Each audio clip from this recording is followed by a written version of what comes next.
Hey, so if I go to bjjfanatics.com, what do I need to search for in order to find 3 awesome instructionals? All you really need to do is put in ROZ, and Gravity is your friend. Escapes for guys over 40, and Be a Hammer, Smash the Knees pop up, and those are the 3 that you've done so far. Yes, and in January, I'll be going back to Boston to recruit a handful more, so stay tuned. More awesomeness on BJJ Fanatics coming your way.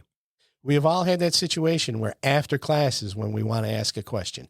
And Thomas, a lot of those questions you've already answered, right, at Ask a Black Belt.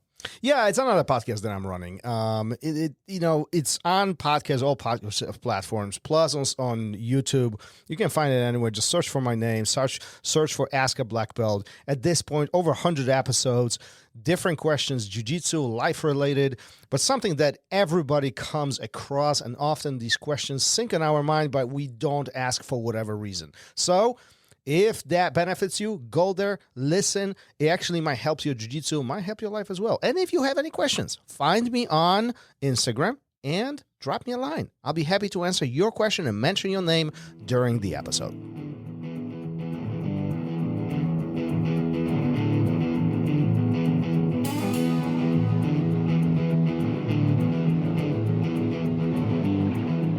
Welcome to Raw Radio.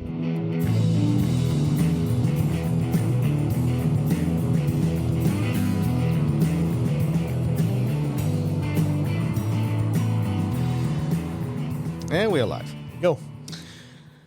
So I think as we continue this podcast journey, there are like those pivotal moments when we have a guest who's made tremendous impact on jiu-jitsu and martial arts in general.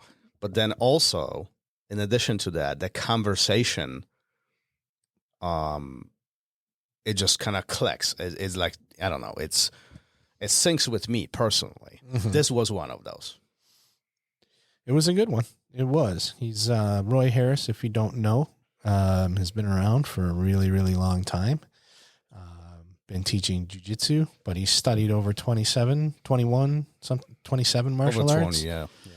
He's had 51 different instructors, some for a very long time, some briefly, but he's always been looking, just for new things to improve himself through martial arts. And he stuck with jiu-jitsu while still doing other things. It wasn't like, oh no, everything else is garbage. And has made a huge impact in what we do and outside of it too. So it's pretty cool. I think the one thing that really stuck in my mind, and we always come up with a topic to talk about during these takeaways, and you asked me what I wanted to talk about. It was, he mentioned empty your cup. Mm-hmm. It was one of the advice that he got early on. And granted, they gave him the opportunity to study 20 plus different styles. And we're not talking about jiu-jitsu. We're talking about different martial arts, right? And then interacting with 50 some instructors, which many would look at this as, he's really not expert in one thing. He's knowledgeable in many things. However, I think really what gravitated, like what I magneted to what came really close for me is that he was open enough to allow himself, and allow is a highlight here, to have opportunities to explore other things. Very often, and this happens, if not weekly, daily, we are stuck in our own ways. Humans are creatures of habit. We want to do the same things over and over and over, especially if we are good at it. And we are unwilling to open our mind to things that we are not familiar with. Mm-hmm. And in jiu-jitsu, that's very visible, right? I'm a guard player. Boom. I'm never standing up, right? Just one of many. You smiling, But isn't that? Don't you think that's there's some truth to that? Well, we're talking about this happened for him in the late 1980s. And it was one of his first instructors who told empty the cup, basically, to put it in the context, is when you're going into a new environment, you've got to forget everything you know. You got to go in there with a clear mind and open mind, right? Because I think if you go in with preconceived notions, then you're already in a denial state.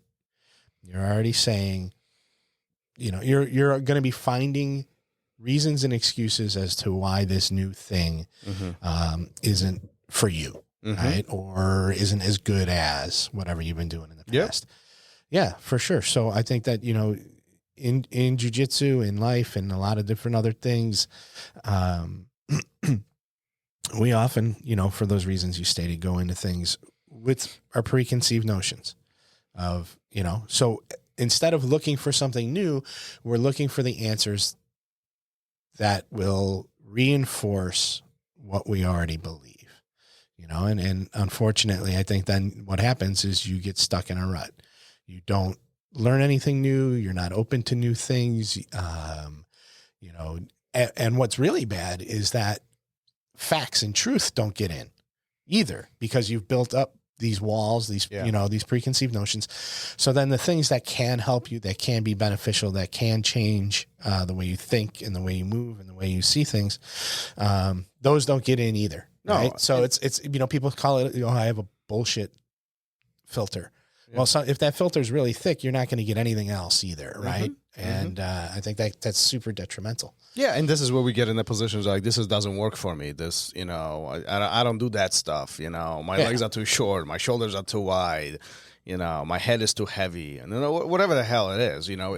We creating these reasonings while we are unwilling to try, and that's what, that's one of my pet peeves. Like it just really ticks me. When I hear somebody unwilling to try. Now, if after you tried, you explored, you studied, you know what's going on, now I think you have every right to say whether this works or doesn't work for you. What annoys me personally is when individuals, and this is not jiu-jitsu necessarily jiu-jitsu related, just life in general, but when you're unwilling to give it a shot, and I mean more than once, explore this thing, and then then I'll listen to you all day long. But before you even try, you shut it down, then, what basis are you making this judgment on? Or what basis are you developing this opinion? And I think in jiu-jitsu particularly, that's the hard one, because we need to put ourselves in the vulnerable positions.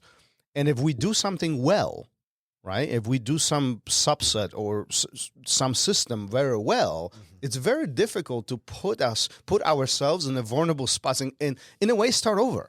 Yeah. In a way, continue failing, continue tripping, continue not having the success, and continue growing. Yeah, and I think if you act that way, if that's the way you train or what you do, when something unforeseen pops up, an injury, or you have to take a break, then, often leads to quitting, because I can't, this doesn't work anymore. I'm not getting any better. Yeah. I hurt my knee, so I can't do this anymore.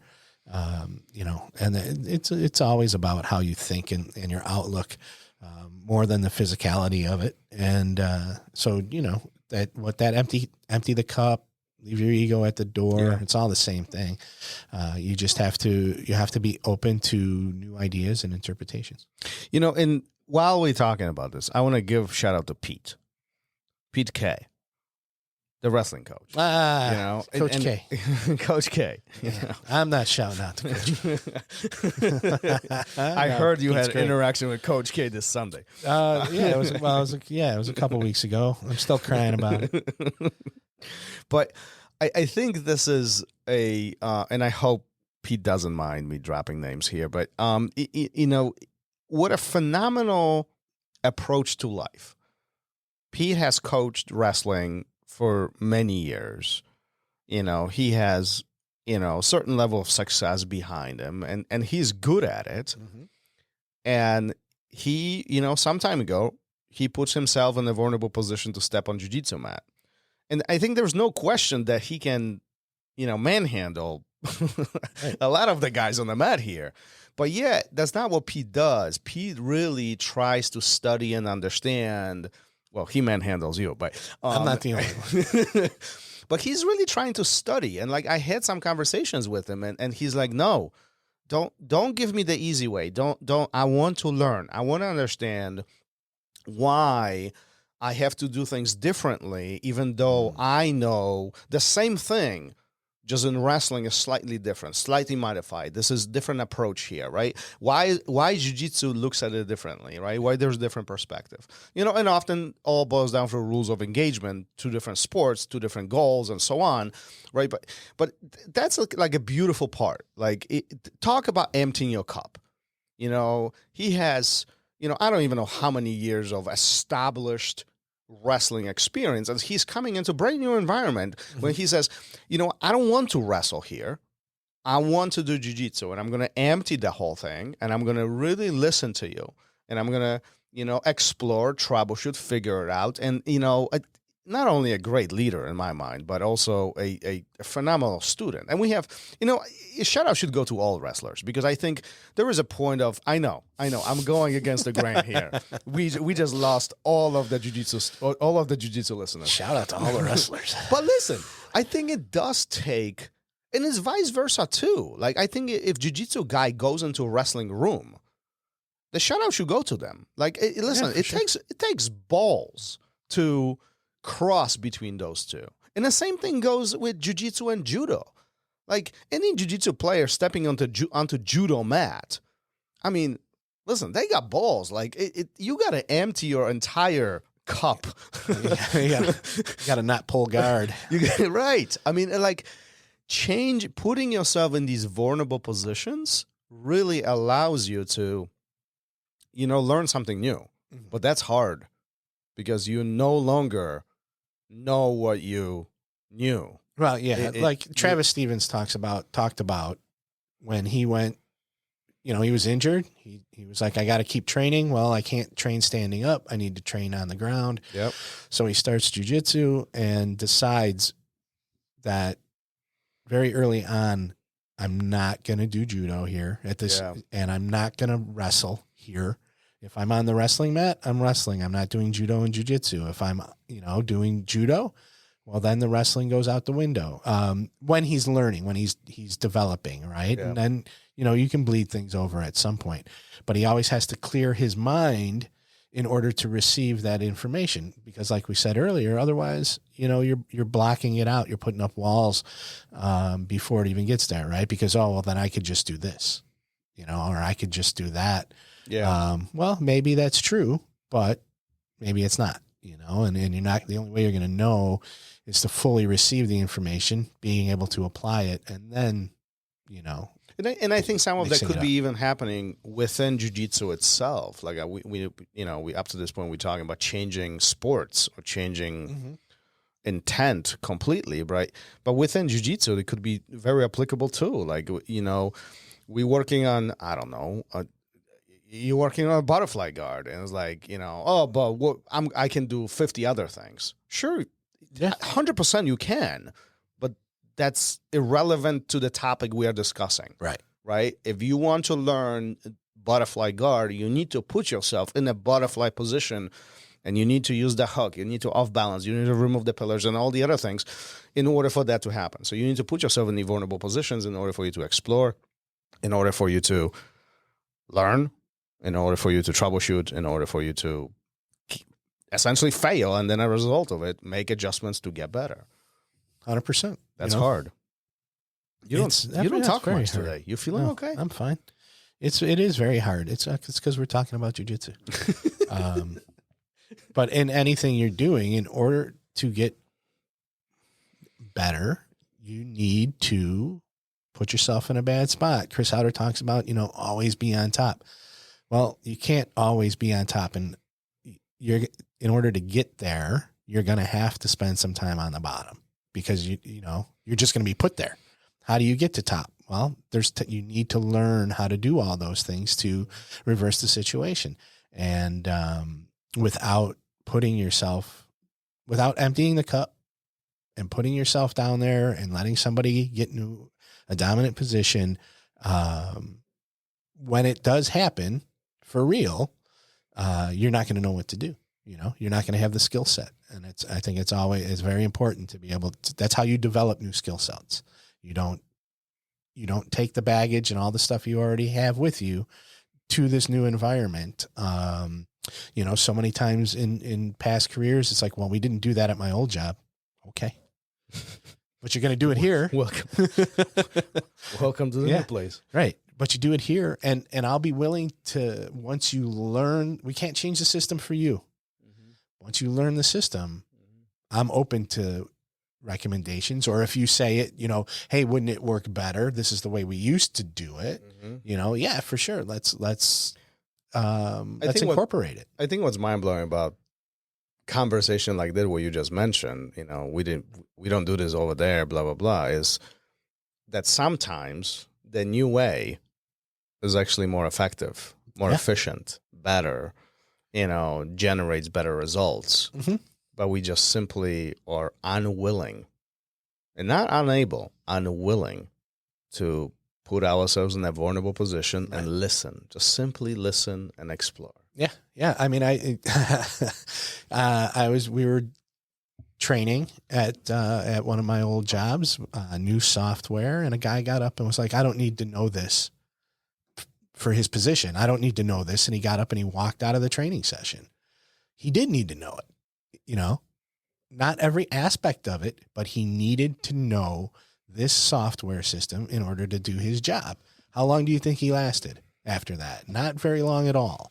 And he was a pet of somebody who came over to, you know, we had a bunch of influx of new positions and things. So he was brought in. And he was brought in and he was the pet of somebody else and they loved him and he was great and blah, blah, blah. And a month later he was gone.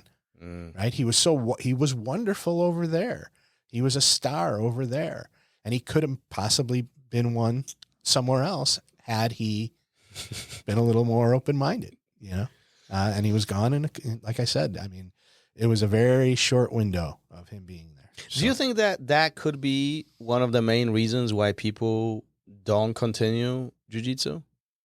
That closed-minded approach and unwilling to open? That could be part of it. I really think that the main reason is because it's just so, there's no, you know, we talked to Roy a little bit about structure and jiu-jitsu, because of, by its very nature, you always have to keep improving and learning and changing. There's never a point where, you know, you're the best guy in the room. And if you are, it's going to be for, you know, a short period in that room, or you go to a different room and there's going to be somebody better.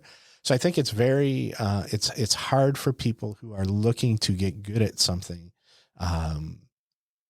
not seeing that instant gratification or getting the instant gratification or seeing results. Cause sometimes you don't see results for a really, really long time, you know, or you see results in class and then you go to open mat and you're like, nothing's working. Nothing's working. Why? I think it can be very, soul crushing. So not to make this takeaway longer than it needs to be, but do you think that comes from the complexity, or does that come from the person being unwilling to accept how long it would take, or accept the complexity of it? I think it's because there's kind of two ways to look at it, right? Yeah, maybe even more. I think it's individual. It's, you know, you're not the type of person that's going to put in the time or the work. You're looking for that instant gratification. But that would mean that they are not open to the complexity, right? So, but then you become open to it, and you realize maybe it's not for you. It's just not for you. That's not an environment you thrive in, and you would rather go back to standing up and hitting and kicking the pads, and that's fine. Whatever sitting you on do. the couch with beer and pizza on Thursday nights. You know, I think there's a lot Shout of out reasons. to Professor Cruz. Yes, there's a lot of reasons people leave jiu-jitsu. It's not. I don't think it can be one thing. I guess what I was trying to ask by the question is, do you think if we were to point a finger, is it because jiu-jitsu or is it because that person? Probably that person. Yeah, I think so too. Yeah, jiu-jitsu is what it is, Right. right? It's there. Yeah. It is what it is. And once you get inside of it, well, then you either have to adapt to Yeah. what it is or Yeah. you leave, right? Yeah. Or you can, I mean, you don't even need, you could stick with it.